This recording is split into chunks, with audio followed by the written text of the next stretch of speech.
बामसेफ इस नाम को किसी पहचान की ज़रूरत नहीं है। पूरे देश में जो सोशल जस्टिस, इक्वालिटी, समानता, बाबा साहब अम्बेडकर, ज्योतिबा फुले, सावित्रीबाई, इनके विचारों को आगे बढ़ाने वाला संगठन है। बामसेफ के बारे में कई तरह की कहानियाँ हैं, उसके कितने टुकड़े हुए, लेकिन जो असली बामसेफ है, जिसकी स्थापना मान्यवर कांसीराम और अम्बेडकर साहब ने की थी, उसके बारे में हम जानेंगे। मेरे साथ आज डॉक्टर एल.जे. कान्हेकर हैं, जो राष्ट्रीय महासचिव है, जनरल सेक्रेटरी हैं बामसेफ के, और वो स्वास्थ्य विभाग में लगातार बेदाग रूप से काम करते हुए रिटायर भी हुए हैं।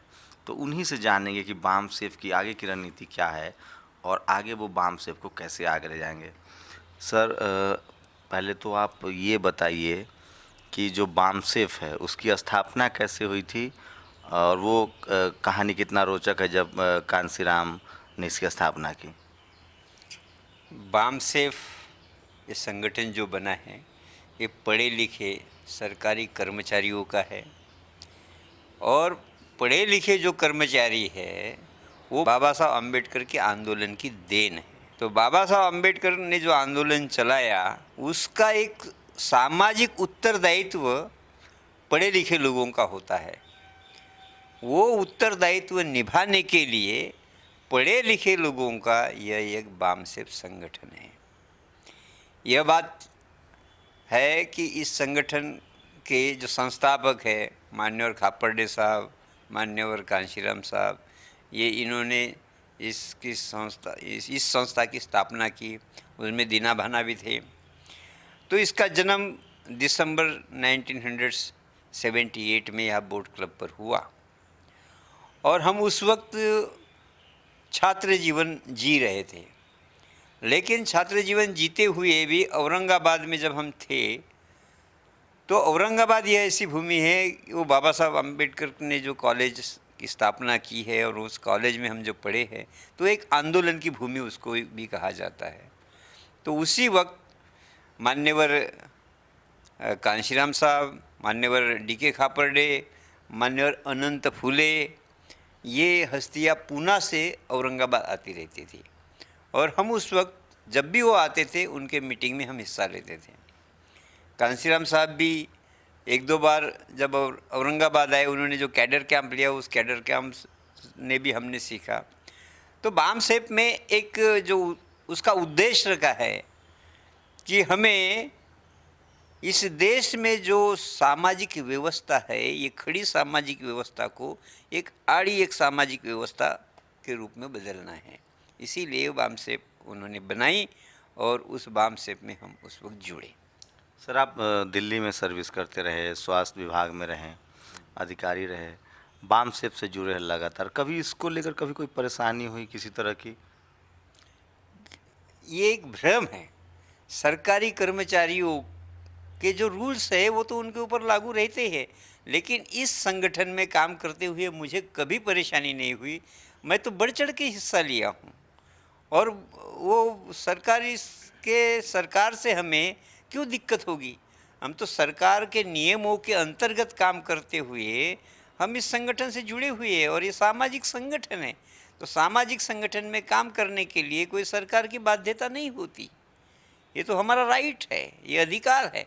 हम समाज का जो उत्तरदायित्व निभाने की बात कर रहे हैं और एक समाज को जगाने की बात कर रहे हैं, इसके लिए सरकार की क्या पाबंदी हो सकती है। सर, बामसेफ को लेकर लगातार लोग बात कर रहे हैं। अभी सर्च में, इंटरनेट पर लोग सर्च कर रहे हैं। कई धारा में बटा बामसेफ। उसके बाद जिसमें आप जनरल सेक्रेटरी हैं, महासचिव हैं, उस बामसेफ का अभी क्या लक्ष्य है और उसकी आगे की क्या योजनाएं हैं, और क्या लगता है कि जिस तरह से हाल के दिनों में एट्रोसिटी के मामले बढ़े हैं, जिस तरह से भेदभाव के मामले सामने आ रहे हैं, जिस तरह से नौकरियों में लगातार जो बहुजन समाज मूल निवासी है उनके साथ भेदभाव हो रहा है, उसको लेकर क्या रणनीति है बामसेफ की? बामसेफ शुद्ध रूप से बामसेफ ही है, और बामसेफ का जब जन्म हुआ और जिस चरित्र के साथ, जिस विचारधारा के साथ, जिस स्वरूप में बामसेफ को रखा था, उसी रूप में बामसेफ को चलाना यह हमारा फर्ज बनता है। जैसा कि यह संगठन गैर धार्मिक है, गैर राजनीतिक है और गैर संघर्ष संघर्ष वाली है। तो उसी रूप में इस संगठन को रखना ये हम कर्तव्य भी समझते और उसी रूप में हमें रखना भी चाहिए। अभी जो बामसेप के जैसा आपने कहा कि अलग अलग रूप में प्रस्तुत की जाती है, तो उसको हम उसका एक क्राइटेरिया जिसको हम कन्फर्मेटरी टेस्ट कहेंगे कि जो संस्था एक बनती है और संस्थात्मक जो रूप होता है, वो संस्थात्मक रूप हर कैडर्स में, हर कार्यकर्ता में आना चाहिए और वो व्यवस्था के अंतर्गत चलनी चाहिए। दूसरा कि यह संगठन इस देश में सामाजिक परिवर्तन अर्थात सामाजिक क्रांति करना चाहती है। तो सामाजिक क्रांति करने के लिए हमें कोई शस्त्र की ज़रूरी नहीं है, मतलब भौतिक शस्त्रों की ज़रूरत नहीं है। हमें कौन से शस्त्रों की ज़रूरत है? यह एक रणनीति की है। वो रणनीति कौन सी हो सकती है? वो लोकशाही या लोकतांत्रिक व्यवस्था की व्यवस्था हो सकती है। वही तंत्र है, उसका हमें अहिंसात्मक तरीके से इस्तेमाल करना चाहिए। फॉर एग्जाम्पल, जैसे बाबा साहब अम्बेडकर ने डेमोक्रेसी के बारे में बताते वक्त कहा था कि democracy not for the people, जैसे अब्राहम लिंकन की जो डेफिनेशन है for the people, of the people, for the people, इस प्रकार की उन्होंने जो डेफिनेशन की थी, तो उसी प्रकार इस देश में, इस भूमि में जो लोकतांत्रिक व्यवस्था है या लोकतांत्रिक व्यवस्था जो बाबा साहब ने कॉन्स्टिट्यूशन के माध्यम से हमें दी है, उससे वो शस्त्र का हम अधिकार करके इस देश में असंघर्ष करते हुए, मतलब बिना हथियार से रिवोल्यूशनरी चेंजेस ला सकते हैं। उस प्रकार से हमें एक काम करना है इस देश में, इस धरातल पे। देखिए, सामाजिक संगठन तो कई हैं, जैसे आरएसएस भी है, लेकिन वो एक पार्टी को बैकअप करती है। क्या बामसेफ की कोई आगे रणनीति है? क्योंकि जिस तरह के हालात हैं, आप बिना जैसे जो कांसीराम बामसेफ से अलग होते हैं, पार्टी बनाते हैं, वो कहते थे कि सत्ता हर ताले की चाबी है। तो आप लोग को क्या नहीं लगता है कि राजनीतिक रूप से आपको एक बैकअप प्लान होना चाहिए? क्योंकि सामाजिक बदलाव में सत्ता की भागीदारी तो बहुत ज़रूरी है। ऐसा है कि राजनीतिक सत्ता जो आती है, एनिलेशन ऑफ कास्ट में बाबा साहब ने क्लियर कट लिखा हुआ है कि राजनीतिक सत्ता यह सांस्कृतिक सत्ता और वैचारिक सत्ता के बदलाव के बाद ही आ सकती है। अर्थात असामाजिक कार्यों के बाद ही, सामाजिक कार्यों के बाद ही राजनीतिक परिवर्तन आता है। उन्होंने बहुत सारे एग्जाम्पल शिवाजी के उदाहरण दिए, गुरु नानक देव के उदाहरण दिए, बुद्धा के उदाहरण दिए हैं।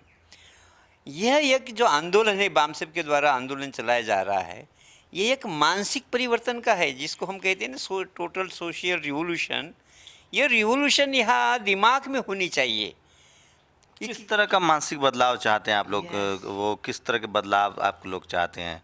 वो धार्मिक बदलाव, सामाजिक बदलाव, लेकिन धार्मिक कट्टरता तो बढ़ रही है इस देश में। वही कह रहा हूँ कि इस देश में हर व्यक्ति है, हर व्यक्ति की जो सोच है वो जातीयता वाली है, असमानता वाली है। आपको हर क्षेत्र में एक असमानता दिखती है, वो असमानता ही अर्थात ब्राह्मणवाद है।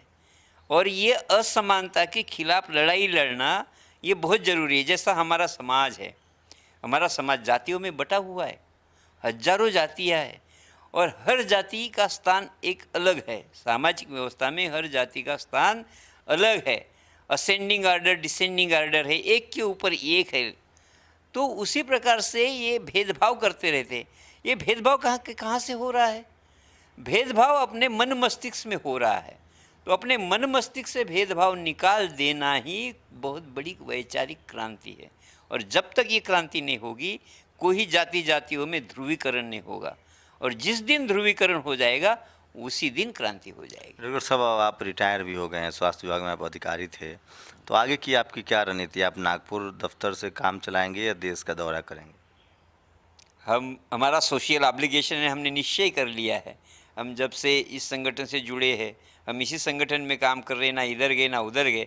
तो हमारा एक सोशल ऑब्लिगेशन डॉक्टर बाबा साहब अम्बेडकर का आंदोलन को देखते हुए हम इसी संगठन के साथ पूरे जोर से, जो भी संगठन हमें कार्य देगा उस वैसा हम कार्य करेंगे, क्योंकि यह संस्था व्यक्तिगत नहीं है, यह संस्था संस्थागत है और संस्थागत रूप से हम कार्य करेंगे। कुछ मोट अगर आगे की रणनीति की बात करें तो कोई खास रणनीति है आप लोगों के पास जिससे बामसेफ को और विस्तार दिया जाए? फुले अम्बेडकर विचारधारा के ऊपर आधारित हमारी नीति है और उसी आधार पर रणनीति भी तय की जाएगी। जैसा आपने एक कहा कि कोई पॉलिटिकल पार्टी का आपने बात कही, तो बात ये है कि फुले अम्बेडकर विचारधारा के ऊपर जो पॉलिटिकल पार्टियाँ जो काम कर रही है, क्या समाज के लोगों ने ये सोचना चाहिए क्या फुले अम्बेडकर विचारधारा के ऊपर वो कार्य कर रही है? अगर कर रही है तो समाज के लोग उसको मान्यता देंगे, अगर वो नहीं कर रहे हैं तो उनको ठुकरा देंगे। अगर ऐसी स्थिति आई है तो बामसेफ को सोचना पड़ेगा, क्योंकि ये गैर राजनीतिक संगठन है, क्योंकि राजनीतिक है ही नहीं संगठन।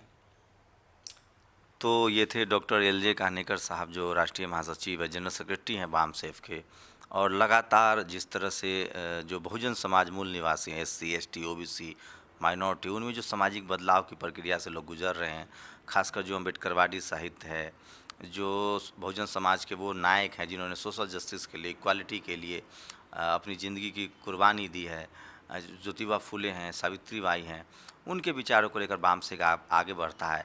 और जब आप बामसेफ को जानेंगे, समझेंगे, तो आपको लगेगा कि उसमें इंसानियत है, मानवता है, धार्मिक कट्टरता के लिए जगह नहीं है, वैचारिक कट्टरता के लिए जगह नहीं है, और सबको बराबरी का हक मिले, यही उद्देश्य है बामसेफ का। लेकिन बामसेफ के राह में अभी रोड़े भी बहुत हैं, क्योंकि जिस तरह से राजनीतिक रूप से ताकतवर लोग जो हैं वो जिस तरह से आरएसएस का जिस तरह से उदय हुआ है, जिस तरह से आरएसएस मजबूत होती जा रही है, ऐसे में बामसेफ के लिए बड़ा चैलेंज है कि वो बहुजन समाज मूल निवासी के को कैसे एकजुट करती है और कैसे उसमें राजनीतिक चेतना फैलाती है। कैमरामैन तारा दत्त के साथ शंभू कुमार सिंह, नेशनल दस्तक, दिल्ली।